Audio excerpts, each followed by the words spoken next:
So with this lecture, we're going to continue our discussion on multicellularity. And just a reminder that we've been talking about cell adhesion molecules. So we have seen cell adhesion molecules in animals where we see both cadherins and integrins. So remember that cadherins allow cells to stick together while integrins allow cells to stick to extracellular substrates. And once again, these are found in animals. Plants use pectins as their cell adhesion molecules. So pectins are polysaccharides, so they're these sugar molecules that are linked together. And if you look at this picture to the right, here you can see these pectin molecules are interweaved within the cell wall and between cell walls, which allows them cell walls of multiple plant cells to stick together.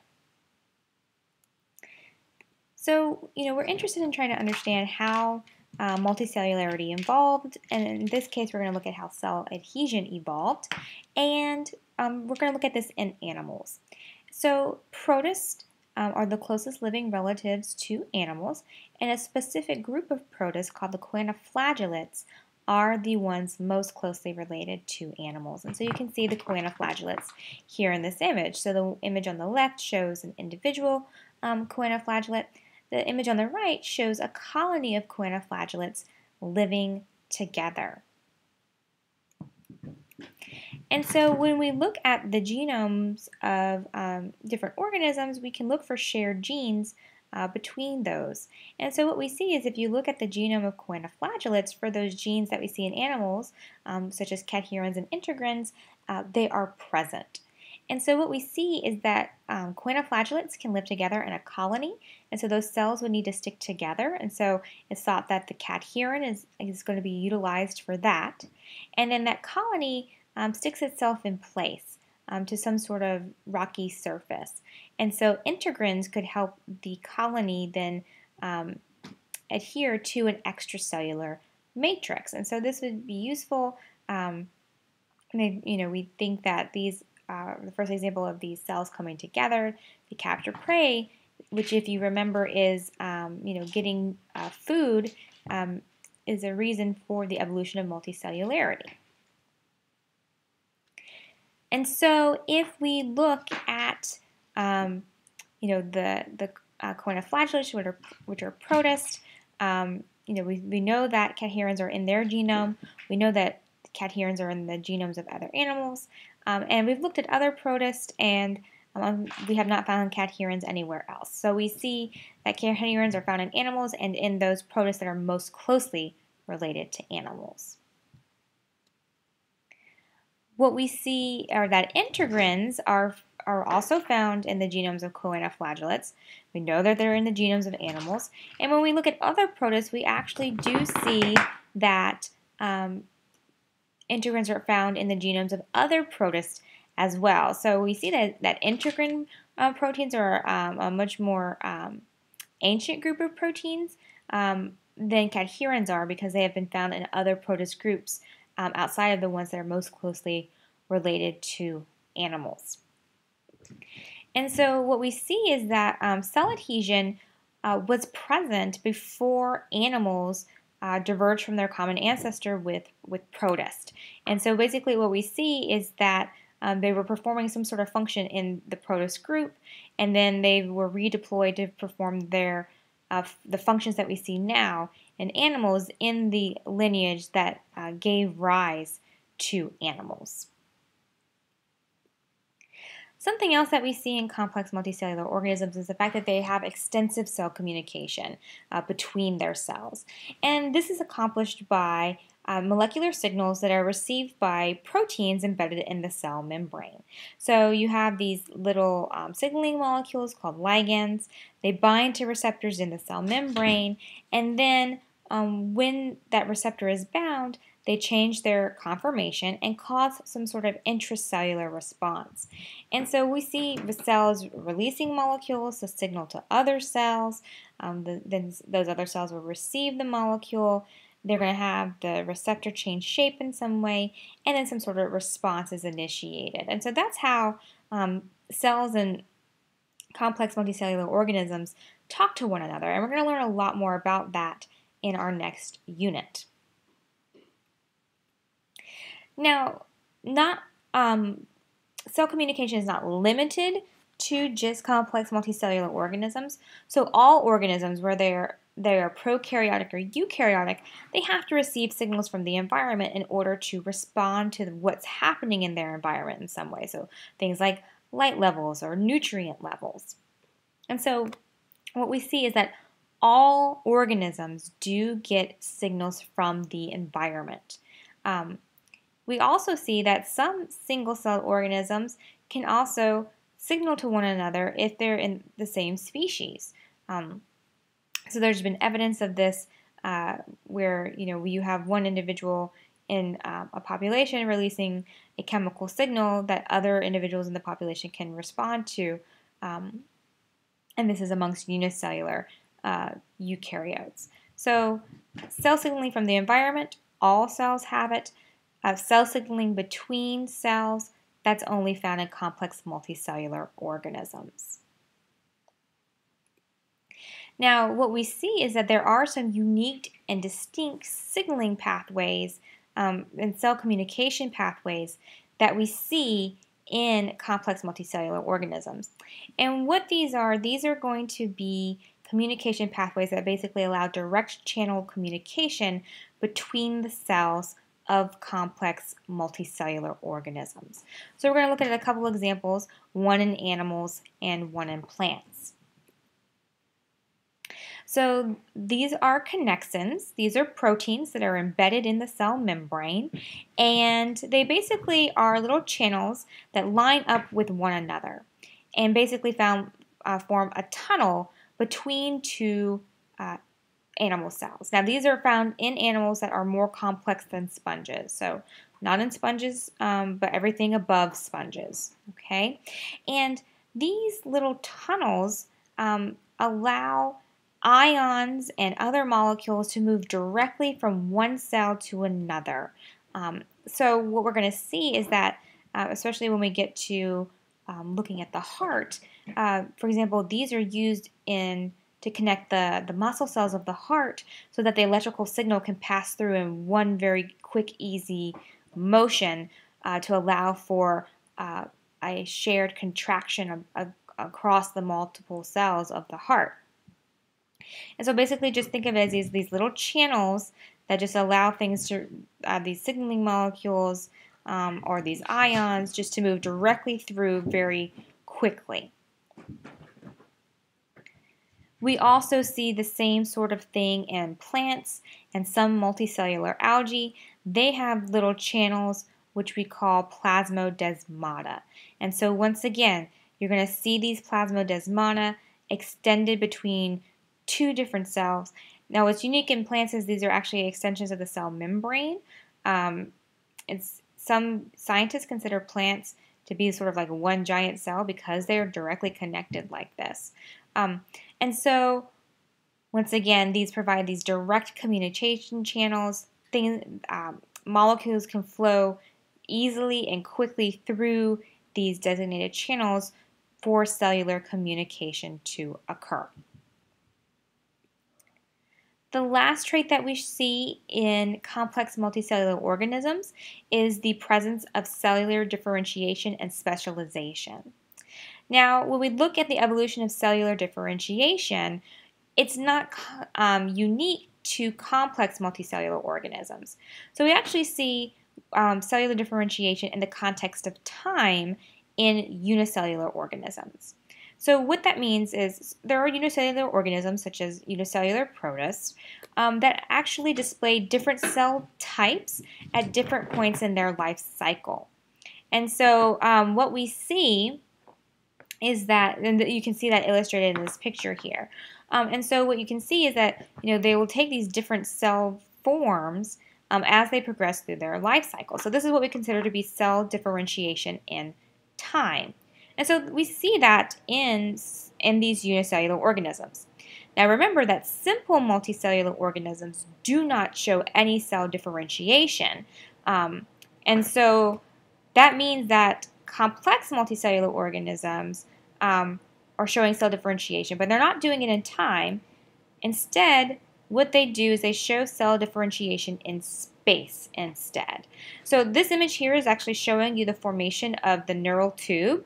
And so what we see is that these different colored regions are actually different cell types differentiating in the context of 3D space.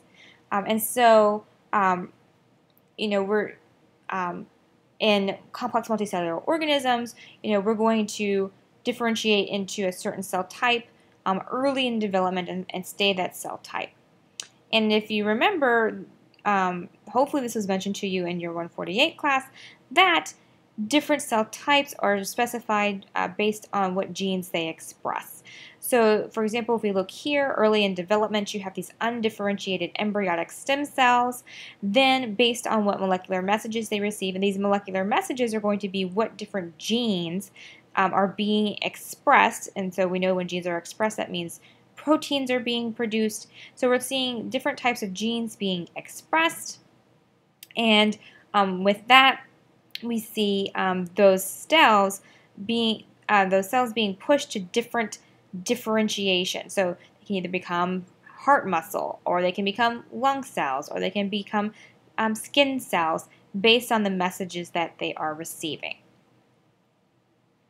So when we look at the evolution of cellular differentiation, what scientists have done is looked at closely related groups where there are members that are unicellular and members that are multicellular. And so this is looking at an algal group here. And what we see is that with the single-celled ones, they looked at what genes were being expressed during those different stages of the cell cycle. So remember, with unicellular organisms, we can see different cell types during their life cycle. So they looked at what genes were expressed during these different life cycle stages, and then they looked at them in a multicellular algae to see when they were being expressed. And so what we see is that the genes that are used for different cell types in the single-celled algae are being utilized in creating different cell types in the multicellular algae as well. And so basically it's using those genes that are used for cell differentiation in time and using them for cell differentiation in space instead. Now, in complex multicellular organisms, because the cells are differentiated and specialized, cell death can cause a lot of problems. So remember, in simple multicellular organisms, when we have cell death, it's not a big deal, right? Because every single cell retains their cell function, all the functions. So every single cell can make food and reproduce. This is different than complex multicellular organisms. You have very specialized sets of cells that carry out very specialized functions. And so, if your liver cells get destroyed, that can be lethal because no other cells in your body are performing that specific function. And so with complex multicellular organisms, cell loss and cell death can be detrimental to the whole organism. We also see that multicellularity can be bad. So, in simple multicellular organisms, every cell can reproduce. That's very different in complex multicellular organisms in that there's only one subset of cells that can reproduce. And so basically, the goal of your body is keeping those reproductive cells alive so that your genome can get to the next generation. And so all of your cells in your body have to cooperate for this to occur. And so what happens is that sometimes we have mutations that allow cells to become selfish and sort of serve themselves instead of trying to serve the whole organism. And so we think of these as and classify these as cancer cells. So cancer cells are going to divide in such a way that they're going to overrun normal cells. They're going to take away nutrients and blood supply from normal cells.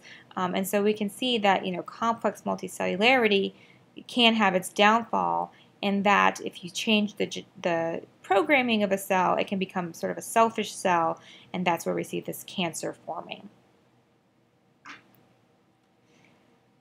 So with complex multicellular organisms, we are becoming larger, we're becoming 3D. Remember, simple multicellular organisms, all cells are in contact with the environment.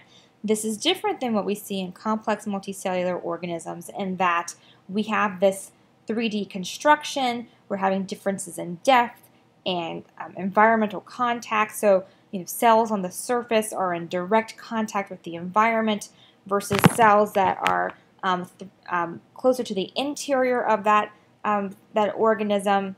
They're going to be experiencing different physical and chemical environments than cells on the outside. And so this gives us this problem of being 3D, where these cells on the exterior, they have direct access to lights and nutrient and oxygen, versus cells more deep in the interior, they don't have an easy way to get that information and those nutrients and those oxygens. And so what we see is that complex multicellular organisms had to evolve a way to get this information from the outside to the inside of the organism. So what we're going to do now is talk about how that happens. Ultimately, all the cells in your body are getting oxygen and nutrients by the process of diffusion. That's how your cells get oxygen. That's how we get rid of carbon dioxide. Same thing with plant cells. That's how they get their gases into and out of the cells that they need. So diffusion is extremely important when it comes to delivering everything we need to our cells in complex multicellular organisms. But, there's a caveat here. So diffusion only happens over very short distances. And that's because you can see, if you look at this image on the left here, you can see that this diffusion gradient falls off. And so, if we think about this as, if we look at the boxes and consider them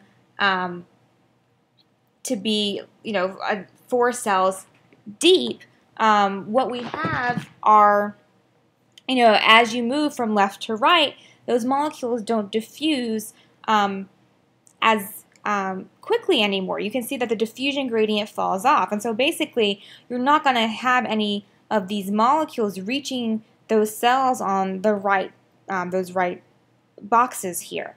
And so diffusion can only work over very small distances. So, if you are a flat or a small, thin organism, you can rely strictly on diffusion. That's not a problem. So if you look at those flatworms on the right in this image, they can rely strictly on diffusion. But if you are large, you're going to have a problem. Yes, you're ultimately going to use diffusion to get everything that you need, but you have to get, usually something from the outside of the body in. And you can't rely on diffusion. And so large organisms had to have a way to work around these limitations because we can't rely just on diffusion. So how do we get around this? Well, aquatic organisms, they're surrounded by water. And so what we see is that in large aquatic invertebrates, so things that live in the ocean, what they do is they put the cells that have a large nutrient and large oxygen requirement basically on the outside of their body. And that way they're in contact with the environment all the time and getting that oxygen and nutrients very easily by diffusion. So basically they put the cells that are most needed to maintain that system on the outside. So you see this in things like large jellyfish and sponges.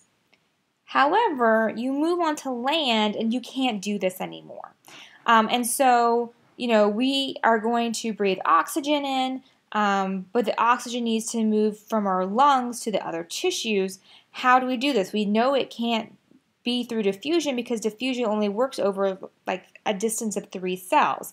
And you can't get oxygen from your lungs to your toes by diffusion. So how do we get around this problem? Well, the answer is what we call bulk flow. So bulk flow is any way that molecules move through an organism at a rate that's just faster than what you can do by diffusion. So if it's not diffusion, if you can't move it by diffusion in a complex organism, it's moving by bulk flow. Okay, and so basically this is breathing in air or blood moving through the body. That's what bulk flow is. In plant cells, for example, they have vascular tissue as well that they use for bulk flow to help get water and nutrients from the roots to the shoots, and they use bulk flow to get sugar from the shoots to the roots. And so what we see is that complex multicellular organisms, they are using a combination of bulk flow and diffusion together to get gases and nutrients to every single cell in their body. So I'm going to give you an example of this combination use of bulk flow and diffusion when we look at the human respiratory system. So first of all, when you inhale, you're bringing in oxygen by bulk flow, right? So you're moving air from the outside of your body into your lung cavity. That can't be done by diffusion. You have to do this by bulk flow.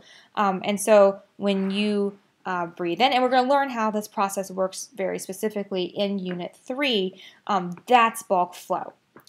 Now, once that air is in your lungs, you have these little lung tissues called sacs called alveoli, and so these are only 1 cell thick. You have blood vessels that run right next to those alveoli. So this is shown in this bottom picture here.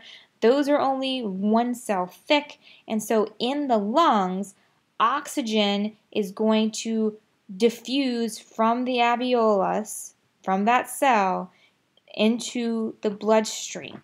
Okay, so that happens by diffusion because the alveolus is only 1 cell thick, capillary is only 1 cell thick, and then you have the red blood cell, which is 1 cell thick. So that's 3 cell layers thick. Diffusion can still happen over that short distance. So we have oxygen moving from the lung cell into the blood vessel and into the blood cell. That's diffusion. Okay, then we have to get those blood cells to the rest of your body. And so what we see is that that's another bulk flow transport mechanism we're using. So then, your heart's pumping blood through your body, and so once that blood, cell leaves the capillary in the lung, it can go to your big toe. And that's going to be by bulk flow because once again, it's this large distance. Anything that's a large distance through an organism's body or a plant, structure, that has to be bulk flow. Finally, we get to the tissues, and we have to get, we're trying to deliver the oxygen to the tissue. So once again, this is going to be diffusion. So your tissues are highly vascularized. You have all of these tiny little capillaries abutting every single tissue cell. And so what we see is that the oxygen, by diffusion, will leave the red blood cell, diffuse into the tissue cells. So what we see is we have this combination of bulk flow and diffusion. Okay, so all organisms, whether they are small little worms or big elephants, all organisms will use diffusion at some point to get oxygen and nutrients to their cells. Okay, however, not all organisms use bulk flow. Only large, complex organisms will use bulk flow to help facilitate the movement of the oxygen and the nutrients over larger distances. Okay, so everything, no matter what, uses diffusion. However, only some large complex organisms use bulk flow. And that's the end of the material that will be covered on the first exam.